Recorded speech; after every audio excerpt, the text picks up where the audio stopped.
A wave of entitlement can hit like a sudden gust, slamming a door you didn't realize was open.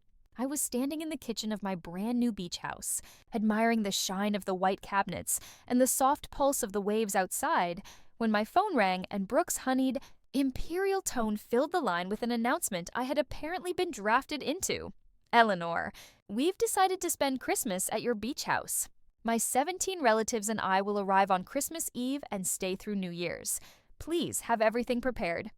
Immediately, I pictured sand scraped into the floors, unfamiliar people drifting through my bathroom, and an 8-day crater blasted into my most profitable rental week. And yet, I smiled. The quiet, knowing smile a 72-year-old woman learns after decades of being underestimated. 3 months earlier, I had bought the place in Clearwater Beach, Florida, after a slow, careful search with Monica, a realtor whose warmth reminded me of my younger self. We toured at least 15 houses before this one opened its ocean view windows to me like a promise.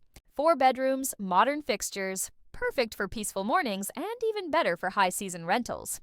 By mid-autumn, I was fully booked through March. My son Jason called it reckless spending. He worried about storms and finances, the same way my late husband Leonard used to fret over things none of us could control. But I had managed bills and balanced accounts alone for 7 years, and I wasn't about to stop. Brooke, when she heard about the house, had been pure sunshine. "Oh, Eleanor, how wonderful. We'll have to visit sometime." Sometime, in her mind, had apparently become a decree. I kept my tone velvet soft. 17 people? I repeated, as if saying the number gently might shrink it. "Well, yes," she chirped. "My parents, my siblings, their children, a few cousins, family." The word family dropped like a moral obligation. I noted the dates, counted the days, pictured the bold star on my rental calendar marking Christmas week and the premium rate it carried. I didn't tell her paying guests were prepared to cover that rate.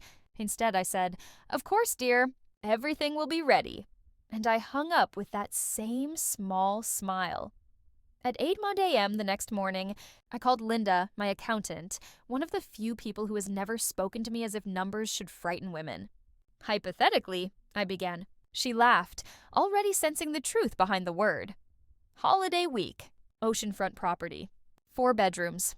High season amenities." She estimated a fair rate no lower than $2,000 for the week, likely closer to $2,500 for a group that size when factoring in utilities, wear and tear, and deep cleaning. I thanked her and kept going. By 11 a.m., I had compared nearby hotel rates. Hilton 2-bedroom suite, $450 per night. Holiday Inn, standard room, $250 per night, printed everything and filed it under. Christmas 2024. By 3 p.m., I ordered a portable printer, a card reader, and fresh invoice templates. If my home was going to be treated like a hotel, I would run it like one. Brooke called again at 9 a.m. the next day, already assigning the master bedroom to her parents.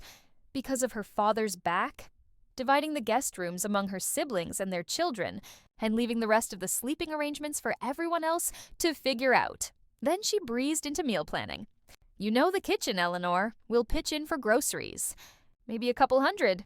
I sipped my coffee and did the math. 18 people, 8 days. Holiday prices? A couple hundred wouldn't cover breakfast. But my voice stayed warm. My plans stayed warmer. 3 weeks later, Christmas Eve cracked open the driveway at 2 p.m. Cars, doors slamming, laughter stacked on arguments, kids darting around like bright birds. Brooke stepped out first, her white sundress clinging like confidence. Her hug felt like someone placing a crown on her own head. Her parents, Frank and Diane, followed with the practiced impatience of people used to being served. Her sister Melissa wrangled children whose shoes were already imprinting sand into the entryway I had mopped that morning. Groceries, chips, hot dogs, beer landed on my counter like a dare. I greeted them with the poise of a hotel manager and the patience of a grandmother sharpened by years of experience. "Let me show you to your accommodations," I said. Brooke's eyebrow twitched upward. By 6 p.m., my peaceful home had turned into a station of small disasters. Towels everywhere. A teenager blasting my waterproof speaker to test it. A cousin clogging the disposal with shrimp shells. A lighthouse figurine broken in two. "What's for dinner?" Brooke called from the kitchen, expectant. I walked in with my folder and the card reader that turned my phone into a business tool. I spread out the papers neatly and handed her the first invoice. She blinked. "What is this?" "Your accommodation charges," I said. "Ocean View Master Suite, $300 per night. Family Suite, $250. Additional rooms priced by amenities. Cleaning fee, resort fee, refundable damage deposit. 8 nights. Peak season." Silence fell, the kind you recognize after enough winters. Frank flushed. "Is this a joke?" "No," I said. "This is a professional vacation rental. You're staying in premium accommodations." "We're family," Brooke snapped. "Exactly," I replied. "Family doesn't take advantage. Your total is $5,100 for the stay. That includes a family discount, the room filled with mental math, and the absence of excuses." I didn't push. I simply added the service sheet: optional catering, housekeeping, laundry, grocery coordination. At 6:30 p.m., my phone buzzed. A corporate rental agent offering $3,500 for 5 days, full payment. When I returned, the room had shifted from outrage to calculation. Brooke tried diplomacy. "Eleanor, we can be reasonable." "Oh, I fully intend to be," I said, sliding the invoices onto the coffee table like cards in a game I had finally chosen to play. Frank inflated himself, with talk about loyalty and what family should do. I agreed with the principle, not the execution. "You're right," I said softly. "Family doesn't impose, assume, or demand someone's home and labor without consent." His expression collapsed like a sandcastle under a quick tide. Brooke attempted sympathy. "I thought you might be lonely." 3 days' notice for 18 people during peak season, I said, and I had declined paying guests. Connor, Melissa's husband, tried to mediate. "We can't afford hotel rates for 18 people. We'll help with groceries." "We'll clean." I slid the services sheet toward him. "Housekeeping is a fixed rate, $75 per day, whether you do it or I do. Grocery runs can be arranged or self-managed." A teenage nephew muttered the reality first. "There's nowhere else. Everything's booked. I suggested a campground 30 minutes inland." More kindness than sarcasm. Diane began to cry softly, hoping emotion would balance the books. I met her with compassion and boundaries. "If this doesn't work," I said gently, "you're free to leave." "I'll accept the corporate booking." That softened nothing and clarified everything. Frank finally opened his wallet like a man surrendering a flag. "Fine," he said tightly. "We'll pay. But this ends whatever we were." I held his gaze. If what we were required me to accept disrespect to qualify as family, then what we were needed to end. He counted out the money, $5,000 in hundreds, each bill landing like a small piece of truth. Brooke cycled through disbelief and quiet calculation. When the last bill settled, the house exhaled. I issued receipts, stored the deposit, and gave them the one courtesy I had planned. "Kitchen use usually carries a fee," I said, "but it's Christmas Eve. I'll waive it, under conditions." I handed Melissa a laminated card. "Clean as you go. No dishes after 9 p.m. Broken items replaced. Disposal off limits after the shrimp incident?" Diane bristled. "If we're paying hotel rates, where's room service?" I pointed to the menu. "Additional service. You're welcome to add it. At 7 p.m., my phone flashed. Jason, 18, faces turned toward me. "Brooke says you're charging everyone," he said, irritated, the old expectation in his voice. "Fix it. Keep the peace." "I'm running my rental as a business," I said. "Your wife arranged 18 people for 8 days during peak week without consulting me. Or you." Silence settled. "Brooke?" he asked. She swallowed. "I thought it would be a nice surprise," he exhaled sharply.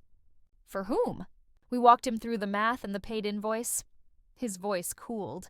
"Mom, I'll call you back. Brooke and I need to talk." The house softened into quiet waves and restless children. I went to bed at 10 p.m. with my own coffee maker upstairs. Not because I'm picky about beans, but because experience teaches exactly how mornings go wrong. At 6:30 the next morning, a cabinet slammed hard enough to rattle the mugs. By 7 a.m., my kitchen looked like a before photo in an advertisement. Cereal scattered across the counter, jam streaked along cabinet doors, a puddle of milk attempting to impersonate a lake. Adults hovered around the coffee maker as though it required a sacred ritual. Diane tapped my sugar bowl as if it were some trinket she wasn't sure she approved of. "We need cream," Brooke said, brittle and exhausted in silk pajamas. "There's a market 2 miles down the beach road," I answered pleasantly. "Opens at 7. If you prefer delivery, I can arrange it. $75 plus a 20% service charge and groceries. Three faces dimmed at once. Connor stepped forward first. We'll go, he said, and I handed him a list of local shops with notes I had written months earlier for paying guests. He blinked, surprised by the competence beneath the calm exterior. At 8 a.m., Diane tried a new tactic wrapped in old lace. We should clear the air. This focus on money at your age. It isn't healthy. I stirred my coffee. Setting boundaries is healthy. And my age is an advantage, not a weakness. Melissa, wiping jam from a toddler's cheek, muttered, "It just doesn't feel like family when you get charged like strangers."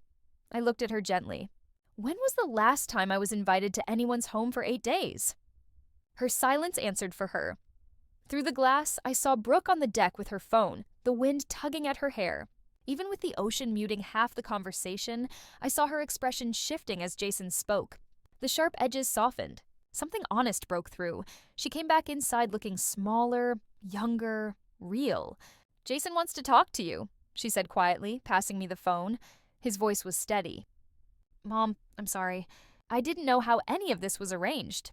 I understand now what this cost you."